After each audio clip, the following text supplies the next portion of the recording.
The Book of Amos. Let's explore this prophetical book. You'll find it in the Old Testament, the third in a collection of 12 books known as the Minor Prophets. Now, minor only refers to their length, not their importance. Amos is placed here as a powerful, urgent message delivered at a critical moment in Israel's story. It acts as a divine reality check, examining the connection between a nation's faith and its public justice. The book is traditionally associated with a man named Amos. He wasn't a priest from the temple or a noble from the royal court. He was a shepherd from the small southern town of Tekoa. This perspective is everything.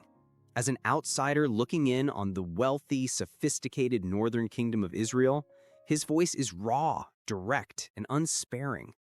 It's a perspective from the ground up, speaking with the authority of someone who sees things for what they are, not what the powerful pretend them to be. The scene is the 8th century BC. On the surface, Israel is living its best life. Under King Jeroboam II, the economy is booming, the military is strong, and there's a feeling of peace and prosperity. But Amos pulls back the curtain on this golden age. He reveals a society deeply sick on the inside, a society where the wealthy live in lavish summer and winter homes, while the poor are sold for a pair of sandals, where merchants cheat their customers and judges take bribes to deny justice to the needy.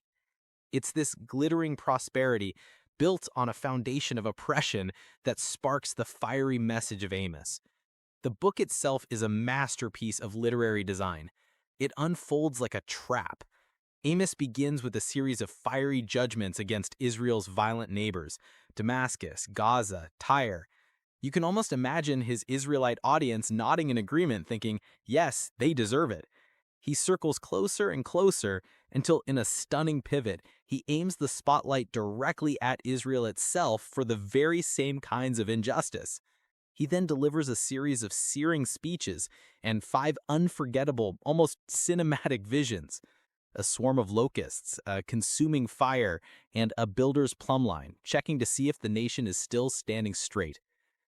3 major themes thunder through this short book. First, social justice. For Amos, you cannot separate your love for God from how you treat the most vulnerable people around you.